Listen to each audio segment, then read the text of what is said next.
No vídeo de hoje, 4 textos publicados no jornal Mensageiro da Paz em agosto, setembro, outubro e novembro de 1983, falando sobre a vida do reformador Martinho Lutero. Seja bem-vindo ao Diário Pentecostal Historiando, análise histórica e crítica sobre o movimento pentecostal brasileiro. Se inscreva no canal e siga nossas redes sociais. O povo que não conhece a sua história está condenado a repeti-la. O perfil histórico de Martinho Lutero é indiscutivelmente grandioso. Sua figura de reformador, teólogo e homem de Deus destaca-se magistralmente entre os grandes vultos da história. No ano em que o mundo comemora os 500 anos de nascimento do grande reformador alemão, o pastor brasileiro Lourenço Vieira, formado em teologia e estudos religiosos pelo Seminário Betânia de Minas Gerais, London Bible College em Cambridge, University, Inglaterra, inicia a publicação de uma série de estudos sobre o maior divisor de águas na história da Igreja e do mundo ocidental.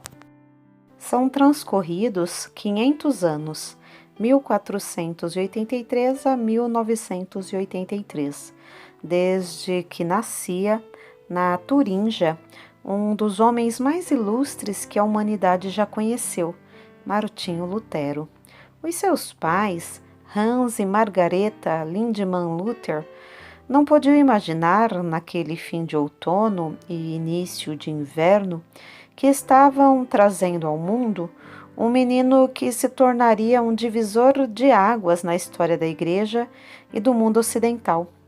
É em comemoração ao 500º aniversário do seu nascimento que estamos iniciando uma série de artigos a respeito do desenvolvimento inicial da sua teologia.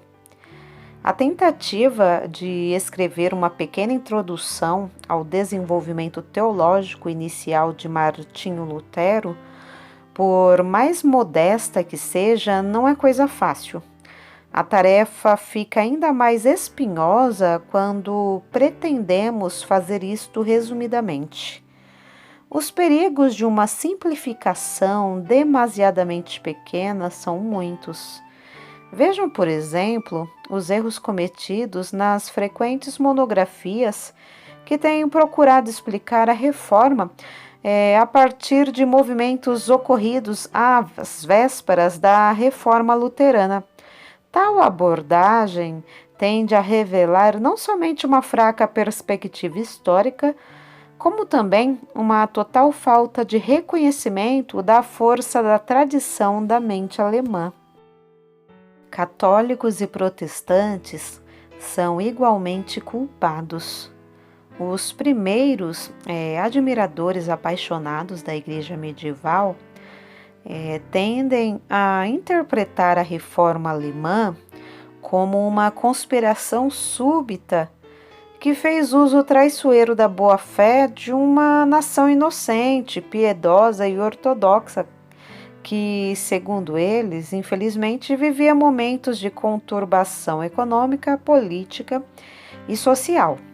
Protestantes, por sua vez, tendem a perder-se de paixão e admiração pela conduta heróica do homem que, segundo eles, sozinho, começou e liderou toda uma revolução que colocou um basta na tirania papal e colocou a Bíblia nas mãos do povo.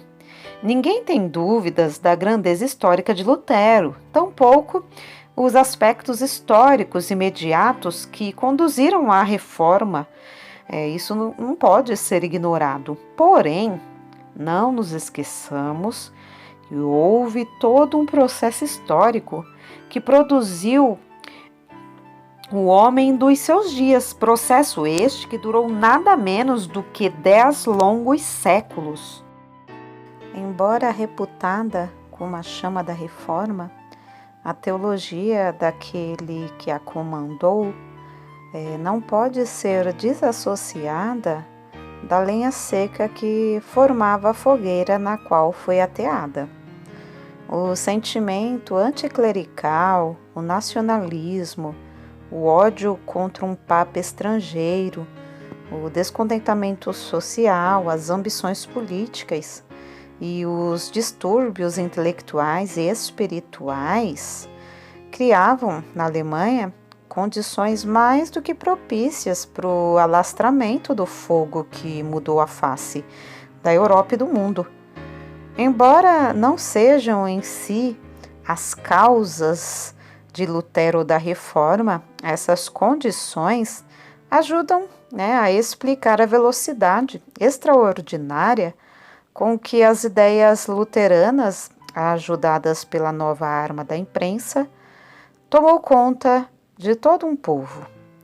Interesses à parte, os vários segmentos da sociedade alemã viram na pessoa de Lutero alguém que vinha ao encontro de suas mais variadas aspirações e frustrações, acabando por fazer dele uma bandeira nacional das mais diversas causas. Então, não há dúvidas de que Lutero tinha consciência disto e soube manipular a ferramenta dos interesses particulares para alcançar seu grande objetivo.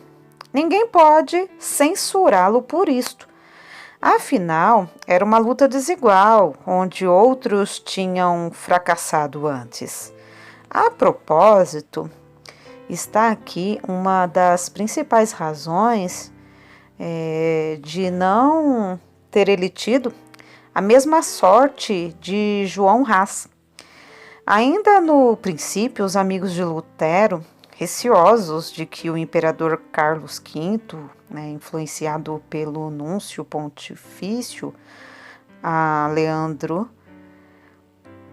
cassasse o salvo-conduto que lhe permitiria voltar sem perigo a Wittenberg. Então viram-se forçados a tirá-lo apressado de Worms, capturando-o mais tarde e escondendo por uma boa temporada até que as coisas se acalmassem. Então logo, porém, Roma compreendeu que lançar mão de Lutero seria fomentar uma revolta nacional de consequências imprevisíveis. Então, apesar de sua lealdade a Roma, o imperador Carlos V não demorou muito a compreender a mesma coisa. Além do mais, havia muito dinheiro em jogo para que se corresse tamanho risco. Então, se por um lado Lutero soube manipular as ferramentas do nacionalismo germânico e dos interesses particulares, por outro, foi ele igualmente manipulado. O movimento liderado pelos cavaleiros humanistas, Ulrich von Hutten e Franz von Sickingen, é um bom exemplo disso. Hutten, sem dúvida, era um idealista. Sickingen, no entanto, era um aventureiro militar cheio de interesses pessoais. Então, a Guerra dos Camponeses foi outra dessas manipulações sofridas pela Reforma. Foi, sem qualquer ponta de dúvida, a pior de todas, a que mais danos causou à reputação de Lutero e, por pouco, não comprometeu todo um movimento genuinamente bem intencionado. As manipulações continuam até os nossos dias. Exemplo disso é encontrado em acontecimentos recentes na Alemanha Oriental. Logo depois da Segunda Guerra Mundial, uma vez dividida a Alemanha, Lutero foi considerado persona não grata pelos novos detentores do poder da parte oriental. Então, ele estava por demais identificado com o status quo do sistema anterior, para continuar tendo o seu retrato na galeria dos heróis nacionais. Então, nos últimos anos, porém, tivemos a curiosa e grata satisfação de acompanhar a recuperação de Lutero à moda da casa como o grande pai da língua nativa e herói não conformista. Diga-se de passagem que uma ruidosa comemoração está sendo preparada naquele país para o próximo 10 de novembro. Daí também os extremos ocorridos durante os seus dias e tão explorados por seus críticos de então e de agora. Karl Jaspers, embora pessoalmente averso ao conceito de uma revelação exclusiva de Deus, afirmou que o mundo ocidental tem suas raízes na religião bíblica. Então, ao fazer tal assertiva, Jaspers coloca em nossas mãos a chave que abre a porta da compreensão histórica do mundo ocidental. Mas é Christopher Dawson quem nos leva de volta ao período formativo da cultura ocidental na Idade Média e, através de estudos minuciosos, tenta convencer-nos de que a força propulsora dessa cultura está no espírito do cristianismo católico. Um espírito que, segundo Dawson, luta para incorporar-se na humanidade e transformar o mundo. Contudo, sem deixar de lado a relevância da tese de Dawson, foi a Reforma a última maior responsável pela formação cultural das principais nações ocidentais contemporâneas. Essa religião que Jaspers, embora discordando dela, foi levada a reconhecer como a raiz do mundo ocidental, tornou-se acentuadamente mais bíblica a partir de Martim Lutero. No centro da disputa que culminou com o cisma da Igreja, estava a questão da autoridade das Escrituras, colocada pelos reformadores acima dos concílios e da autoridade papal. Está aqui, aliás, o maior obstáculo à tendência ecumênica verificada em alguns círculos protestantes. Tais círculos, a propósito, revelam o seguinte: primeiro, uma total ignorância a respeito da verdadeira posição católico-romana no que diz respeito à autoridade das Escrituras, ainda considerada, apesar do Concílio Vaticano II, em pé de igualdade com a autoridade dos concílios do Papa. Então, segundo, é o quê? É uma total rejeição liberal à autoridade das Escrituras. Daí a pouca ou nenhuma importância que é dada às implicações ecumênicas no que diz respeito ao assunto. Ao examinar o desenvolvimento inicial da teologia de Martim Lutero, somos de início, para fazer uso das palavras de Gerard Evelyn, confrontados com a difícil tarefa de compreender a maneira como Lutero veio a perceber o princípio básico da reforma, justificação pela fé somente, envolvendo de um lado uma terrível experiência pessoal de tentação e convicção libertadora e do outro problemas teológicos particulares. A questão crucial do desenvolvimento teológico inicial de Lutero ainda não obteve resposta satisfatória. Quando passou ele, além de Agostinho, chegando ao seu próprio conceito de doutrina paulina de justificação? Pergunta o professor H. Dickens, da nação alemã e Martinho Lutero. Evelyn chama a nossa atenção para o fato de que é a partir daí que chegamos ao impressionante processo pelo qual, passo a passo, em uma dinâmica associação de confiante impetuosidade crescente, inevitabilidade, uma teologia veio à existência. Teologia esta que não era exatamente nova, mas que teve o efeito de derrubar a força de 15 séculos de tradição. são dois os principais fatores básicos que mais influência tiveram no desenvolvimento da teologia de Lutero. Primeiro, a doutrina escolástica nominalista da sua universidade. Segundo, suas funções dentro dos escalões da igreja, onde ele era monge, prior, sacerdote, doutor e pregador de um pequeno vilarejo. James Atkinson lembra-nos corretamente que Lutero não era um acadêmico remoto, enclausurado pelos livros, mas um homem profundamente dedicado e cheio de calor humano. Ele liderou e aceitou com interesse a tradição escolástica e a tradição da igreja. Só que acabaria rejeitando ambas as tradições por uma teologia mais bíblica e patrística e por uma prática mais evangélica e pastoral. Martinho Lutero e o nascimento do protestantismo, página 34.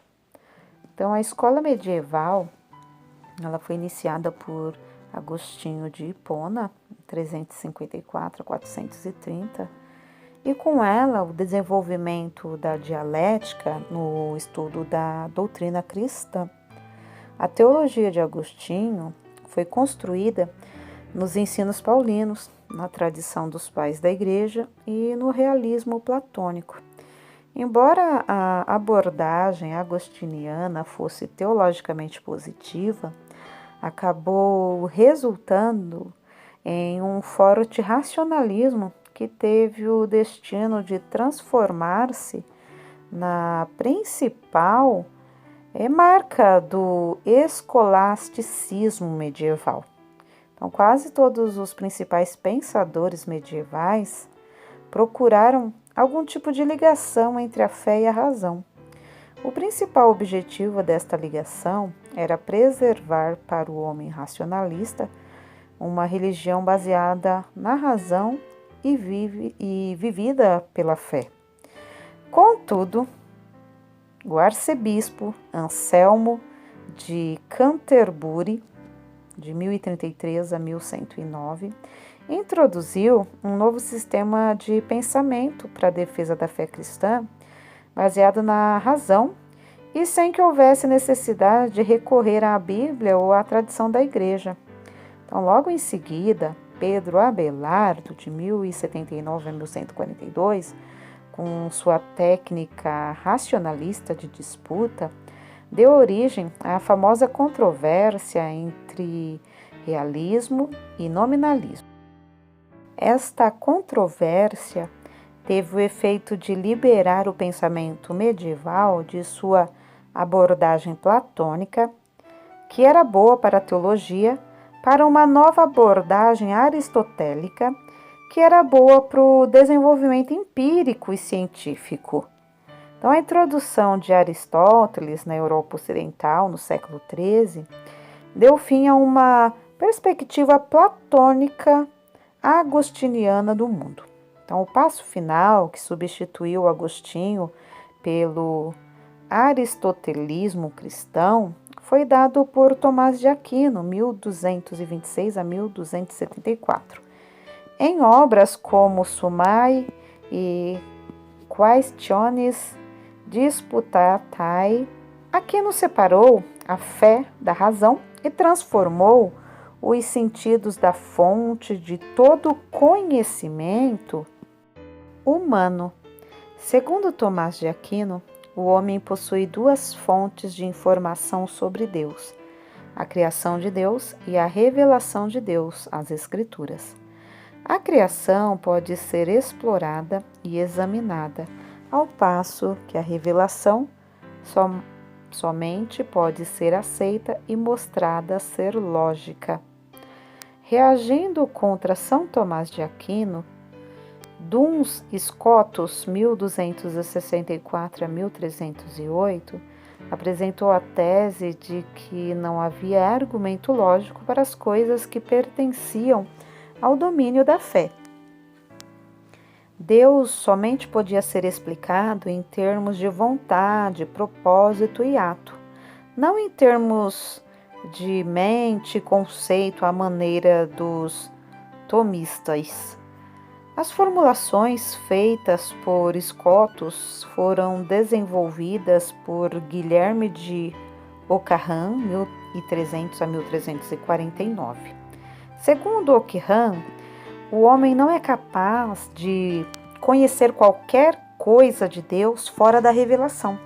Os atributos de Deus devem ser encontrados na província da fé e não nos domínios do pensamento racionalista. Daí, a ênfase dada por ele à majestade, onipotência e transcendência de Deus. A maior influência de Ockham sobre o escolasticismo foi complementar a total separação entre a fé e a razão. Então, duas escolas de pensamento começaram a desenvolver-se a partir de Ockham. Essas duas escolas vieram a ser conhecidas como os dois caminhos. A via antiga traçada pelos pensadores da Idade Áurea do escolasticismo medieval, tendo Tomás de Aquino e Scotus como os dois principais representantes das escolas dominicanas e franciscanas. A via moderna, originada de Ockham, foi reforçada por pensadores como João Buridan, Pedro Dalle e João Gerson, tendo uma ênfase agostiniana. A escola ockhamista ficou igualmente conhecida como nominalista, termo que se reflete a atitude desta escola de pensamento para com os problemas ontológicos e epistemológicos dos universais. Então, as palavras são simplesmente nomes, nominais, daí o termo nominalismo, úteis para propósitos lógicos, contudo irreais. Durante os anos formativos de Martim Lutero, esses eram os métodos ensinados no cenário acadêmico alemão. Os dois caminhos tinham deixado suas marcas não somente nas faculdades teológicas, como também nas demais faculdades. Então, em algumas, somente um dos métodos era ensinado. Em outras, ambos os métodos faziam parte do currículo. Se na Universidade de Erfurt, para onde Lutero entrou em 1507, o território era nominalista. Não se dava o mesmo em Cologne. A Universidade de Cologne procurou resistir às novas propostas do monge de Wittenberg e lutou por uma reabilitação do ensino tomista.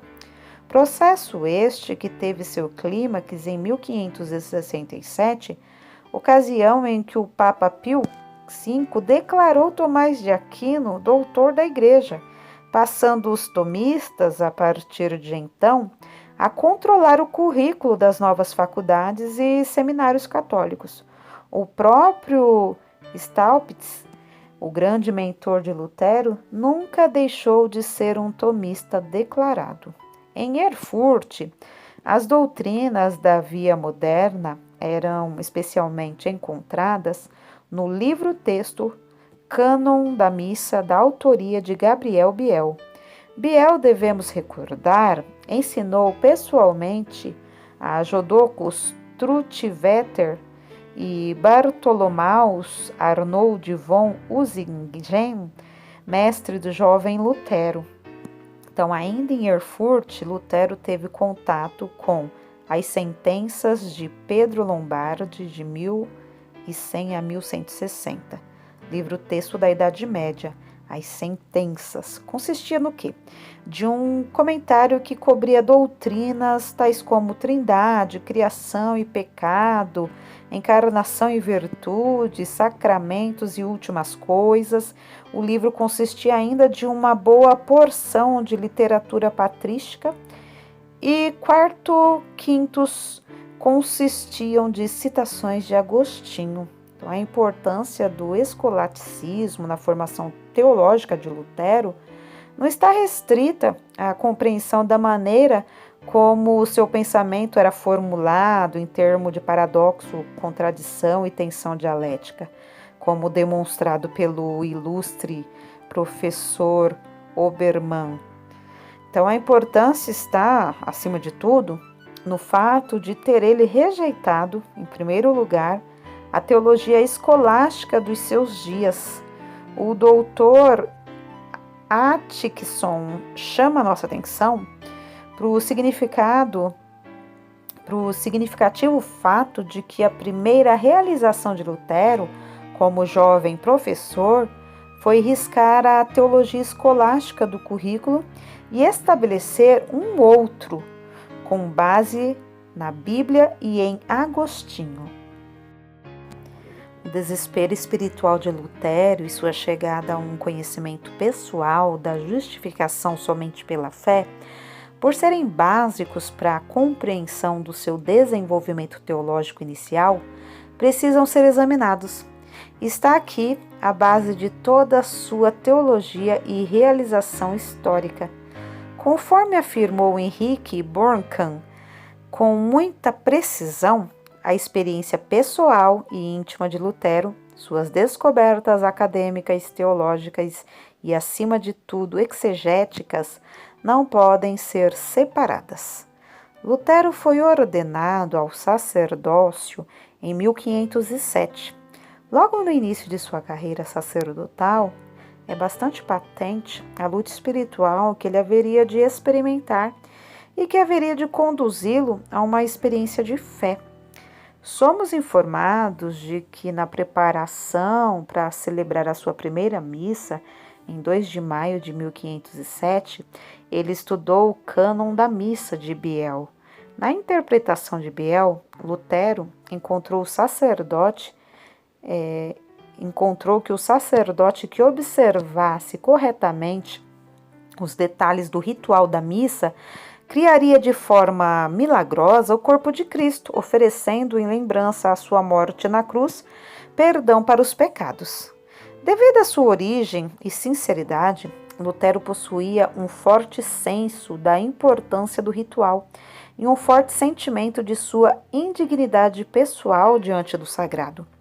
Sua própria origem ockhamista, por causa da ênfase que essa escola dava à majestade, onipotência e transcendência de Deus, conduziu o jovem sacerdote a tais sentimentos de indignidade pessoal.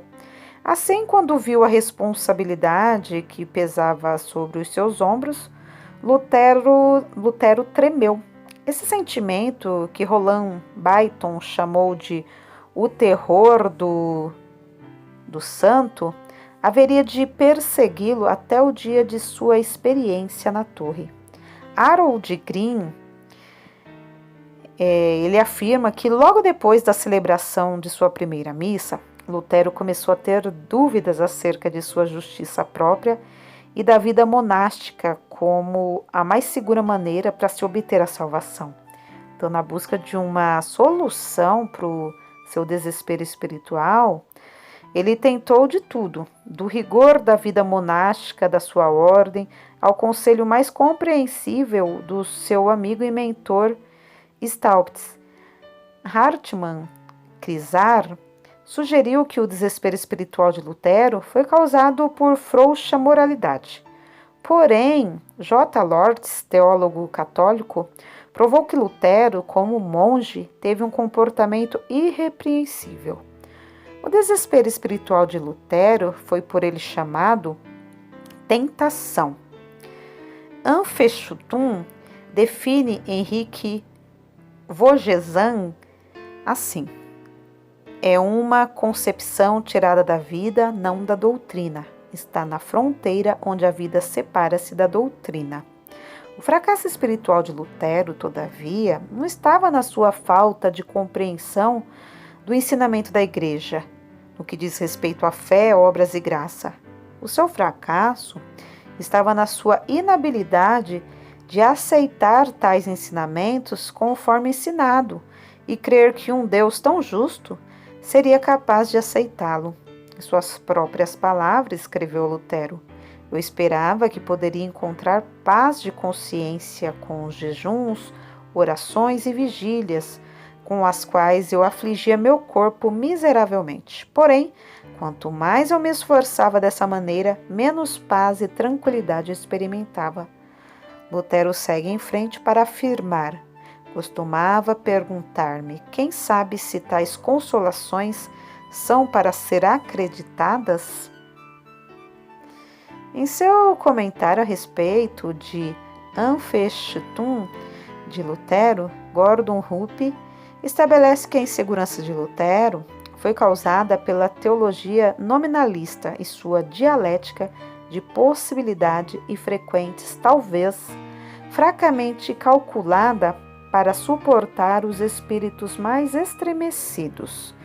Lutero descobriu que os doutores somente tocavam na superfície de problemas difíceis, tais como tentações espirituais, fé, indignidade pessoal e dúvidas acerca de predestinação individual. Segundo Rupp, as tentações de Lutero eram todas relacionadas com a sua situação a descoberto diante de um Deus justo. Somente a partir daí veio ele a compreender a Justitia Dei. Foi durante o período de 1513 a 1519 que Lutero chegou à sua experiência pessoal de justificação somente pela fé. Foi uma experiência divisora de águas na história da Igreja e no mundo ocidental. Essa descoberta altamente significante cresceu na própria experiência religiosa e estudo teológico de Lutero. E foi consolidada nos escritos de Agostinho e é considerada como ponto inicial da carreira de Lutero e a base de sua teologia evangélica. De acordo com a narrativa do próprio Lutero, ele teve a incerteza acerca de sua salvação pessoal intensificada à medida que meditava sobre a justiça de Deus. Levado ao desespero espiritual, começou a questionar a autoridade da Igreja. Embora continuasse a fazer uso fiel do sacramento de penitência, ele pertencia bastante consciente de sua imperfeição espiritual interior, revelada em atitudes tais como orgulho e ira. Ele encontrava dúvidas sobre quem poderia salvá-lo da condenação eterna, se Deus, Cristo ou os santos. Então, à medida em que o temor de Lutero aumentava, ele passava a odiar palavras como lei, justiça e retidão. Como resultado de doutrinas correntes na Igreja, a da ênfase sobre a realização de boas obras e do oferecimento de satisfação no sacramento de penitência, Lutero interpretava erradamente a justiça de Deus como um padrão estabelecido por ele para julgar a justiça do homem. Sua atitude de medo e insegurança tornou-se ainda mais acentuada pelo ensino ockham de predestinação, que enfatizava a onipotência de Deus. Foi na torre do mosteiro de Wittenberg que Martim Lutero chegou à sua interpretação da justiça de Deus e encontrou justificação somente pela fé. Eis a narração do ocorrido em suas próprias palavras. Certamente eu tinha sido possuído por um ardente desejo de entender Paulo na carta aos Romanos. Mas, como diz Virgílio, não era sangue frio que me tinha segurado até então, mas uma única palavra que está no capítulo 1. A justiça de Deus é revelada nisto. Ora, eu odiava esta palavra, Justitia Dei, que pelo uso e consentimento de todos os doutores, fui ensinado a entender filosoficamente como sendo aquela justiça formal e ativa, como ela é chamada, com a qual Deus é justo e pune pecadores não justificados. À medida em que meditava dia e noite na conexão das palavras, o justo viverá da fé e a justiça de Deus é revelada nisto, comecei a entender a justiça de Deus como aquela justiça pela qual o justo vive pelo dom de Deus, ou seja, pela fé. E entendi também esta sentença. A justiça de Deus é revelada no Evangelho como justiça passiva, com a qual o Deus misericordioso nos justifica pela fé, como está escrito: o justo viverá. A descoberta evangélica de Lutero está normalmente associada à sua experiência da Torre. Este é um assunto cuja data é bastante controversa, da qual os estudiosos discordam entre si. O tema é básico para que se compreenda o desenvolvimento teológico inicial do homem que encabeçou o movimento da Reforma. A.D. Dickens, por muito tempo diretor do Instituto de Pesquisa Histórica da Universidade de Londres e membro da Academia Britânica de Letras, chega a afirmar que esta é uma das mais importantes questões da Reforma que ainda permanecem em aberto. No centro da questão está o famoso fragmento autobiográfico da autoria do próprio Lutero, escrito em 1545. Nesse importante documento, ele dá a entender que somente veio a compreender o significado da Justitia Dei em 1519, durante suas preleções no livro dos Salmos. Depois de fazer tal afirmação, Lutero segue em frente para contar a maneira como, depois de ter lido no Espírito e a carta, foi iluminado acerca do significado da justiça de Deus. A grande dificuldade que tem quebrado a cabeça dos estudiosos de Lutero tem sido em reconciliar aquilo que ele diz no fragmento autobiográfico com outras evidências encontradas em seus outros escritos, sugerindo um desenvolvimento gradual em sua teologia. Nas palestras da mesa, por exemplo, Lutero sugere que a experiência da torre ocorreu noutra ocasião. Boehmer e Borcan e Vogesan mantêm a posição de que a experiência da torre ocorreu algum tempo durante a primeira preleção sobre os Salmos. Segundo eles, as preleções sobre Romanos testemunham que Lutero já tinha uma experiência evangélica, argumentando na base de uma combinação de interpretação cristológica e antropológica. E Vogelsan sugere que foi desta maneira que Lutero chegou à descoberta da justiça de Deus.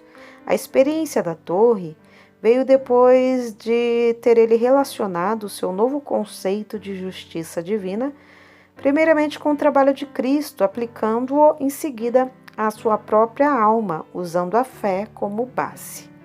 Ainda segundo Vogelsan, há uma evidência clara da transformação do pensamento de Lutero durante as preleções sobre os Salmos 70 e 71.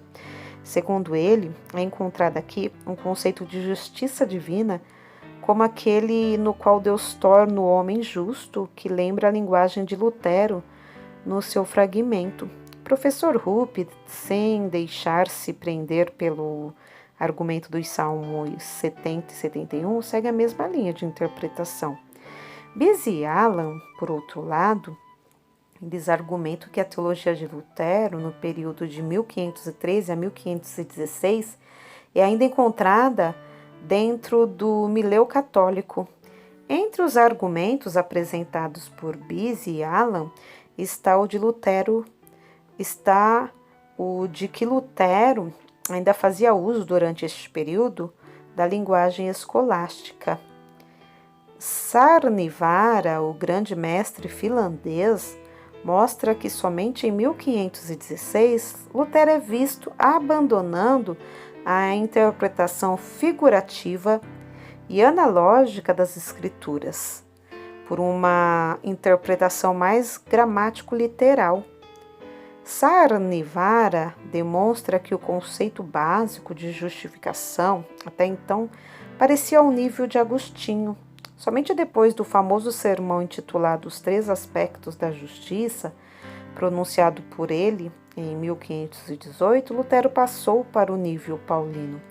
E Bizer apoia o ponto de vista de Sarunivara e aponta para a ênfase que Lutero dava sobre a necessidade de humilhação. Para Bizer, a nota-chave da justificação durante o período é humilhação.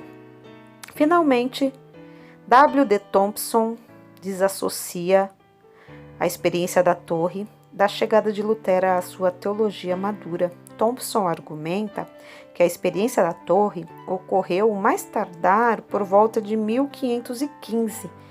O amadurecimento teológico, porém, não foi alcançado até 1518 e 1519. J. Dillinger distingue 3 estágios no desenvolvimento do pensamento teológico de Lutero. Primeiro, Lutero começa com a teologia escolástica medieval. Depois segue para uma compreensão de Agostinho, onde ele encontra que o homem é justificado pela graça somente mediante a fé. Mas, segundo Agostinho, ocorria um processo gradual na alma de renovação e renovo, que limpa a pessoa até o ponto em que sua própria vontade pode cooperar, ainda que fracamente, com a graça divina. Em terceiro lugar, Lutero alcança sua teologia madura, na qual o homem é escolhido por Deus para receber o dom da fé, tem sua culpa remida instantaneamente, não através de qualquer processo gradual de purificação, mas através da imputação colocada para seu crédito da justiça ganha unicamente por Cristo.